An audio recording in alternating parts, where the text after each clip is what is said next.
ಈ ವರ್ಷ ಕರ್ನಾಟಕದಲ್ಲಿ ನೀರಿನ ಸಮಸ್ಯೆ ಎದುರಾಗಿದೆ. ಭೀಕರ ಬರಗಾಲದ ಛಾಯೆ ಎಲ್ಲೆಡೆ ಮೂಡಿದೆ. ಜಲಾಶಯಗಳಲ್ಲೂ ನಿರೀಕ್ಷಿತ ಪ್ರಮಾಣದಲ್ಲಿ ನೀರಿಲ್ಲ. ಈ ನಡುವೆ ರಾಜ್ಯ ರಾಜಧಾನಿ ಬೆಂಗಳೂರಿನಲ್ಲಿ ನೀರಿನ ಸಮಸ್ಯೆ ಎದುರಾಗಿದೆ. ಈಗಾಗಲೇ ಬೆಂಗಳೂರಿನಲ್ಲಿ ಸುಮ್ಮನೆ ನೀರು ಹರಿಸುವವರ ವಿರುದ್ಧ ಬಿಬಿಎಂಪಿ ಕ್ರಮಕ್ಕೆ ಮುಂದಾಗುತ್ತಿದೆ. ದಂಡ ವಸೂಲಿಗೂ ಮುಂದಾಗಿದೆ.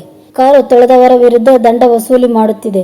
ಹೀಗಿರುವ ಬೆಂಗಳೂರಿನ ಬಗ್ಗೆ ಟಾಲಿವುಡ್ ನಟ ಮೆಗಾಸ್ಟಾರ್ ಚಿರಂಜೀವಿ ಅವರು ಕನ್ನಡದಲ್ಲಿ ಸೋಷಿಯಲ್ ಮೀಡಿಯಾ ಪೋಸ್ಟ್ ಹಂಚಿಕೊಂಡು ಗಮನ ಸೆಳೆದಿದ್ದಾರೆ. ನಟ ಚಿರಂಜೀವಿ ಬೆಂಗಳೂರಿನಲ್ಲಿ ಫಾರ್ಮ್ ಹೌಸ್ ಹೊಂದಿದ್ದಾರೆ. ನೀರಿನ ಅಭಾವದ ನಡುವೆಯೂ ಆ ಫಾರ್ಮ್ ಹೌಸ್ನಲ್ಲಿ ನೀರಿನ ಬಳಕೆ ಹೇಗೆ ಮಾಡಲಾಗುತ್ತದೆ, ಅಲ್ಲಿ ಅವರು ಅಳವಡಿಸಿಕೊಂಡ ಪ್ಲಾನ್ ಏನು, ಈ ಬಗ್ಗೆ ಬೆಂಗಳೂರಿನ ಜನರಿಗೆ ನೀರಿನ ಉಳಿತಾಯ ಕುರಿತು ಪರಿಹಾರ ತಿಳಿಸಿದ್ದಾರೆ. ಹೀಗಿದೆ ಚಿರಂಜೀವಿ ಅವರು ಮಾಡಿದ ಕನ್ನಡ ಪೋಸ್ಟ್. ಈ ಪೋಸ್ಟ್ ಸ್ವಲ್ಪ ಉದ್ದವಾಗಿರಬಹುದು. ಪಾಯಿಂಟ್ ಚಿಕ್ಕದಾದರೂ ಬಹಳ ಮುಖ್ಯ. ನಮಗೆಲ್ಲರಿಗೂ ತಿಳಿದಿರುವಂತೆ ನೀರು ಅತ್ಯಂತ ಅಮೂಲ್ಯವಾದ ವಸ್ತು. ನೀರಿನ ಕೊರತೆಯು ದೈನಂದಿನ ಜೀವನವನ್ನು ಕಷ್ಟಕರವಾಗಿಸುತ್ತದೆ. ಇಂದು ಬೆಂಗಳೂರಿನಲ್ಲಿ ನೀರಿನ ಕೊರತೆ ಎದುರಾಗಿರಬಹುದು. ನಾಳೆ ಎಲ್ಲಿ ಬೇಕಾದರೂ ಸಂಭವಿಸಬಹುದು. ಆದ್ದರಿಂದ ನೀರನ್ನು ಸಂರಕ್ಷಿಸಲು ಸಹಾಯ ಮಾಡುವ ಮನೆಗಳನ್ನು ನಿರ್ಮಿಸುವ ಅಗತ್ಯವನ್ನು ಒತ್ತಿ ಹೇಳಲು ನಾನು ಈ ಅವಕಾಶವನ್ನು ಬಳಸಲು ಬಯಸುತ್ತೇನೆ. ಬೆಂಗಳೂರಿನ ನನ್ನ ಫಾರ್ಮ್ ಹೌಸ್ಗಾಗಿ ನಾನು ಮಾಡಿದ್ದನ್ನು ಇಲ್ಲಿ ಹಂಚಿಕೊಳ್ಳುತ್ತಿದ್ದೇನೆ ಎಂದಿದ್ದಾರೆ. 20-36 ಅಡಿ ಆಳದ ರೀಚಾರ್ಜ್ ಬಾವಿಯನ್ನು ಸೈಟ್ನಾದ್ಯಂತ ಆಯಕಟ್ಟಿನ ಬಿಂದುಗಳಲ್ಲಿ ಸ್ಥಾಪಿಸಲಾಗಿದ್ದು, ರೀಚಾರ್ಜ್ ಬಾವಿಗಳಿಗೆ ಮೇಲ್ಮೈ ನೀರಿನ ಹರಿವನ್ನು ನಿರ್ದೇಶಿಸಲು ಸಾಕಷ್ಟು ಇಳಿಜಾರುಗಳಿವೆ.